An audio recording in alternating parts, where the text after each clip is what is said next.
Now, I don't know what happened there. Sorry about that, folks. I thought I was on live, but what are you going to do? Sometimes these things happen. Well, anyway, this is the 40 Scenes Fire American Soccer Show. And post-match show here is the United States defeats Saudi Arabia 1-0. And all I can say is this. I'd like to know one thing going on here. And the thing is this, is that when this match began,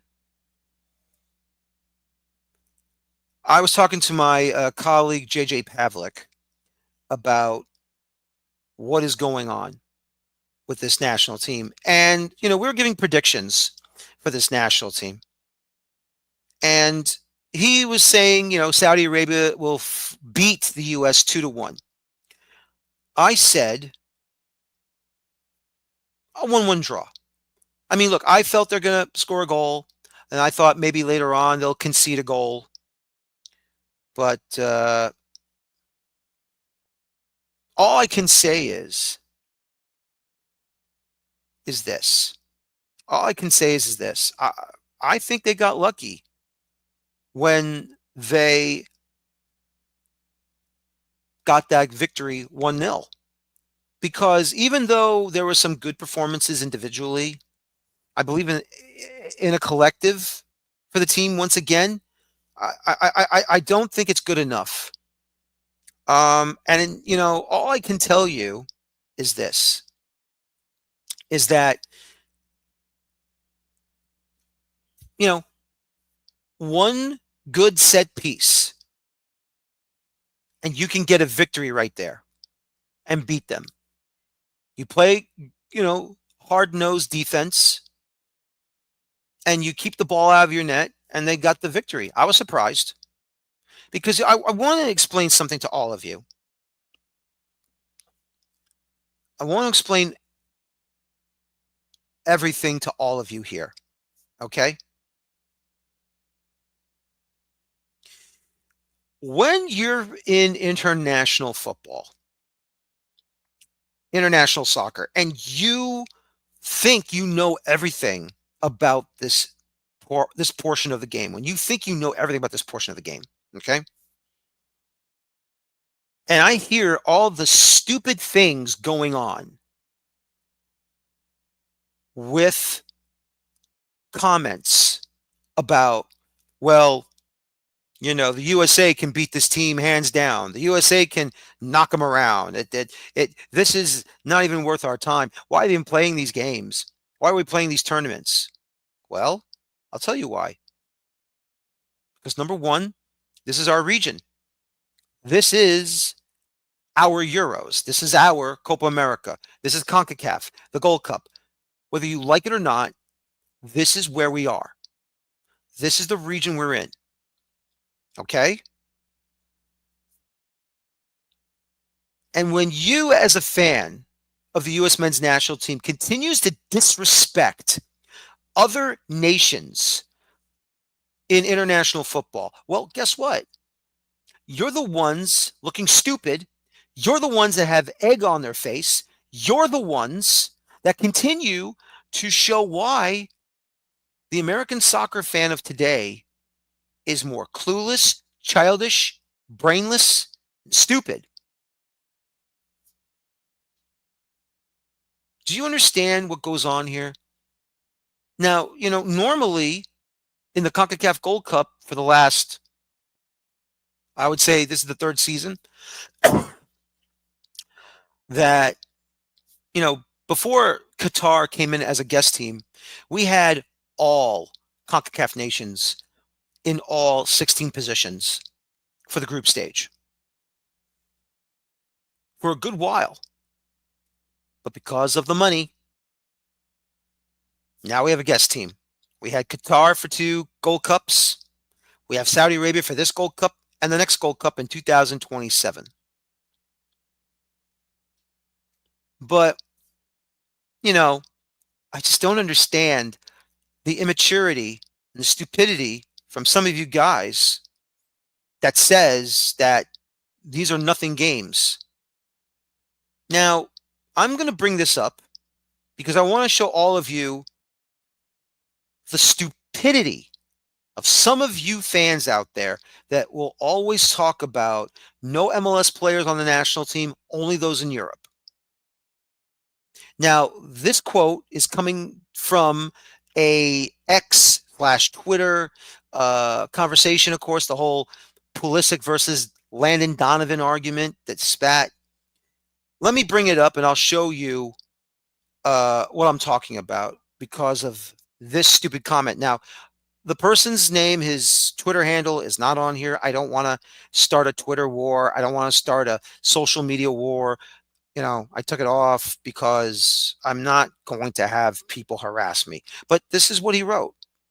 And once again, I try to teach you these things because if I don't teach you these things, no one will. And stupidity will still reign supreme, whether I teach it to you or not. But if you want to learn, that's why I'm here, to teach you these things. So here it is. Landon is being a bitch.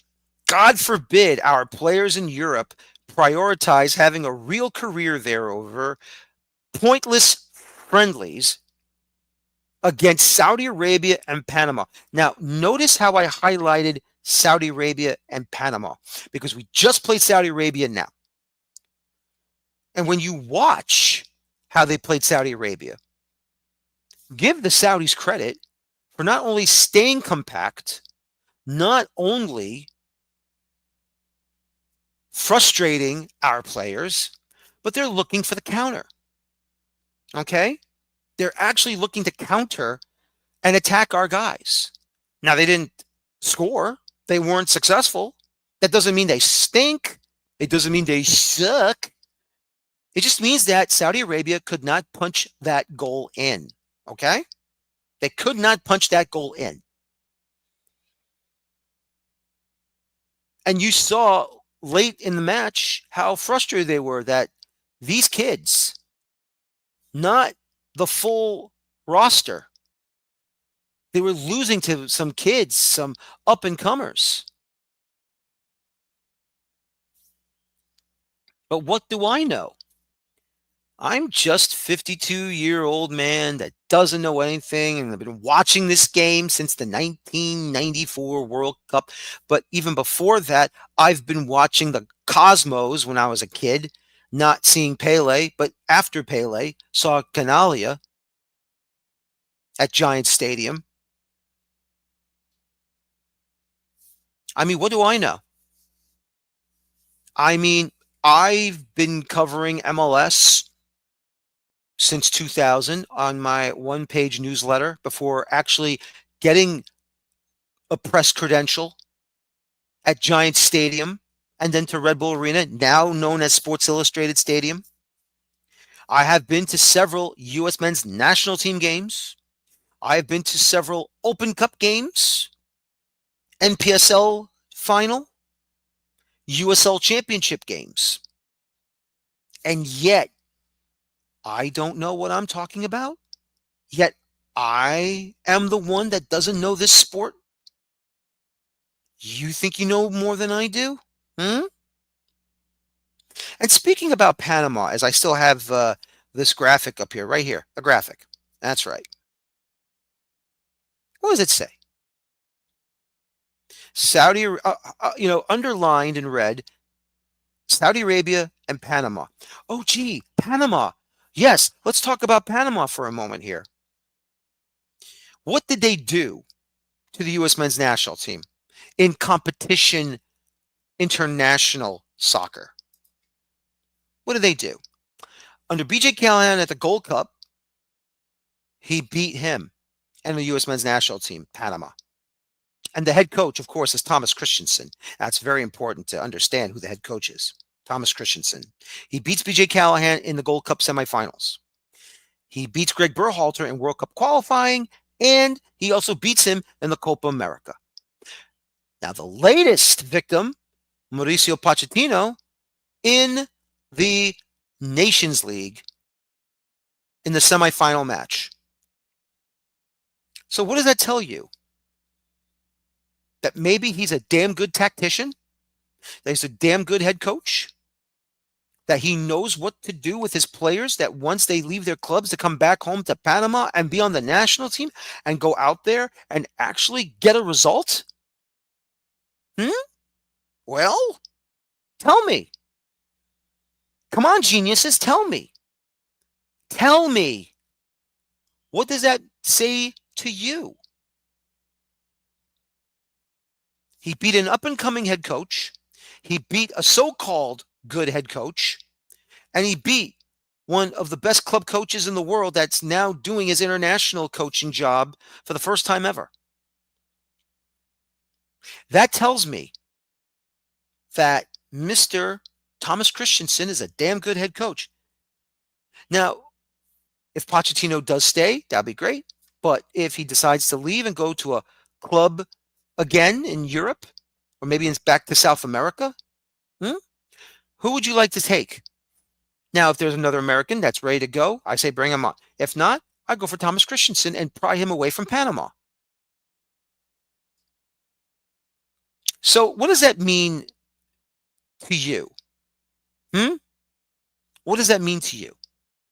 What does it mean to actually have the real knowledge of international football, international soccer, and to tell me you know more than I do when you have no freaking clue? Well, tell me. Tell me. Because I would like to know.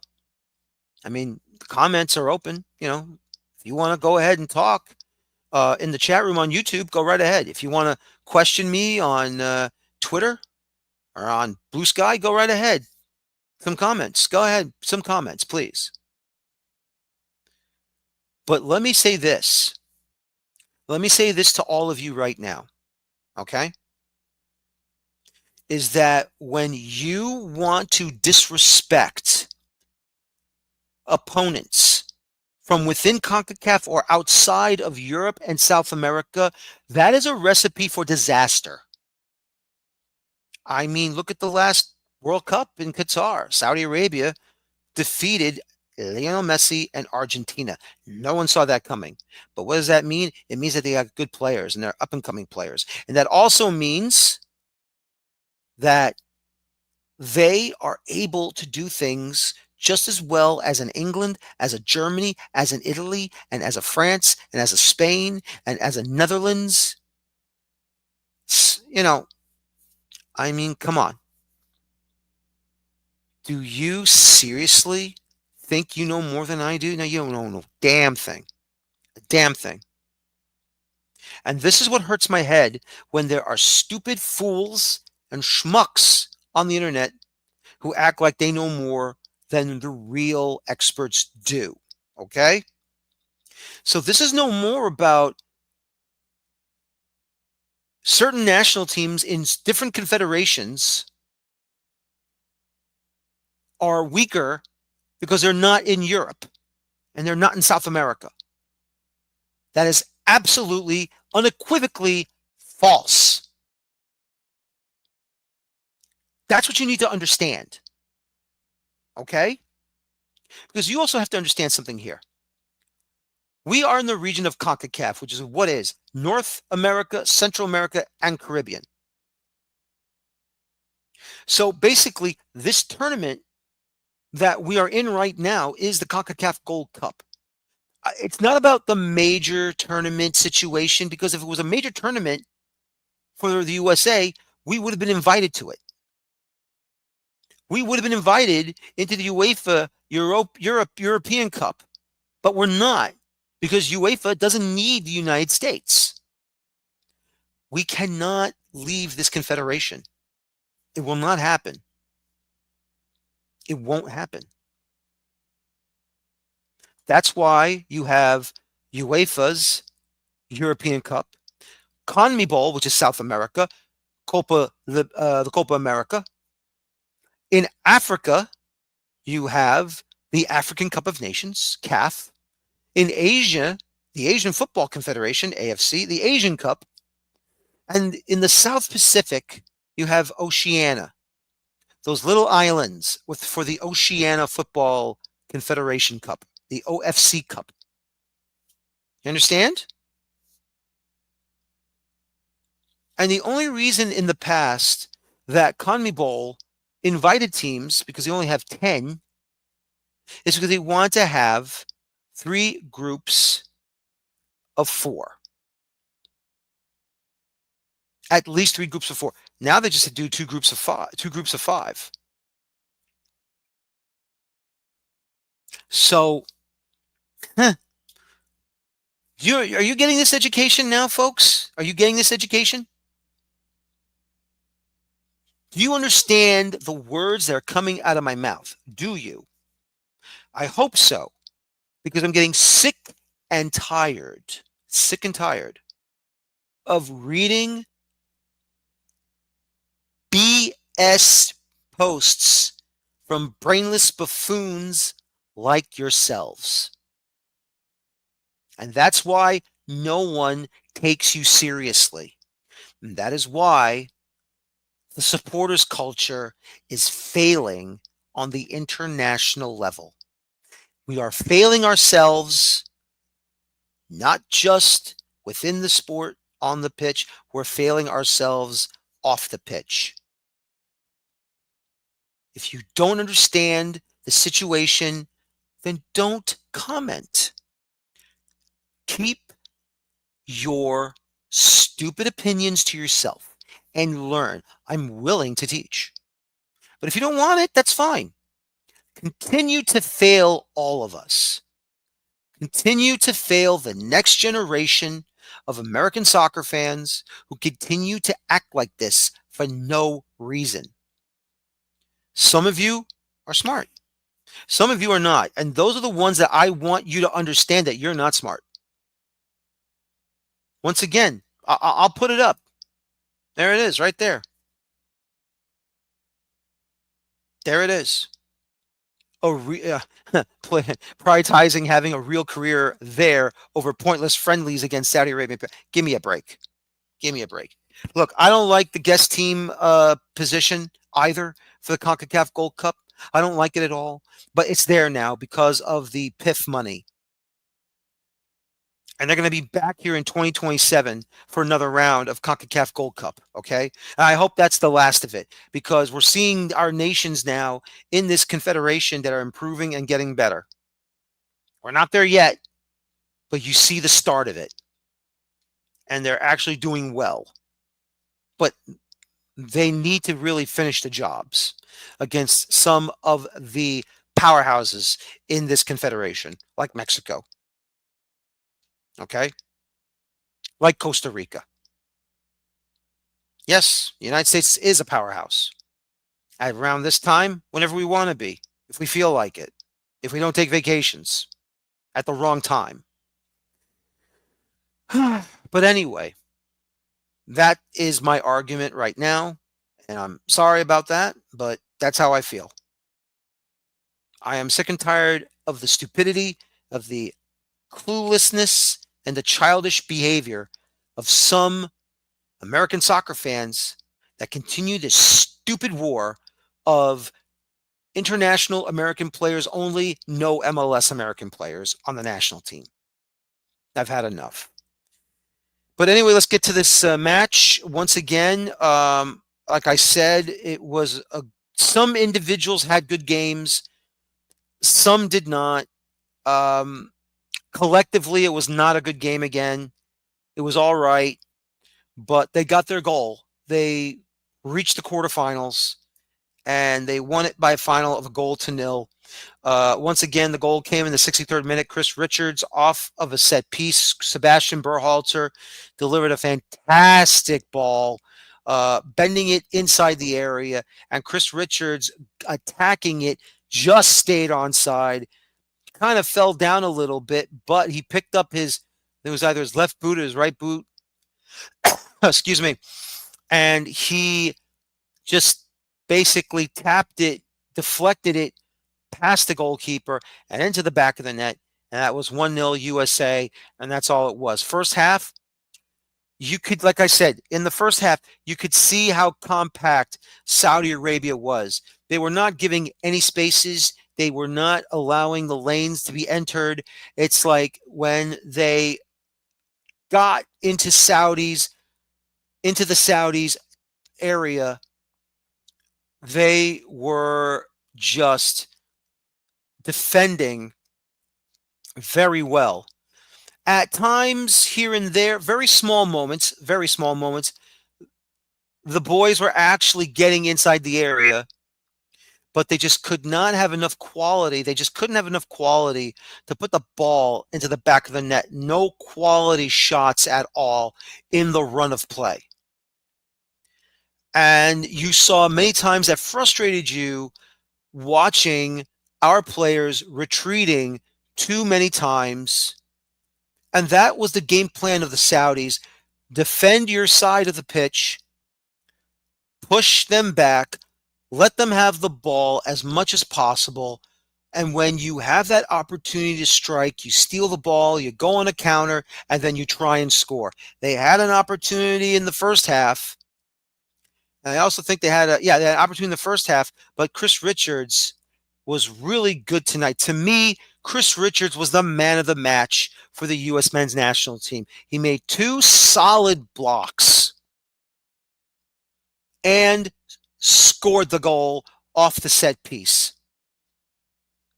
So for me, he's man of the match. He had a fantastic game, and he led the United States into the qualification for the quarterfinals. Now all they have to do is secure a draw to cement their first place position in Group D, and then that's the end of it. They don't have to worry about what Saudi Arabia does against Trinidad and Tobago.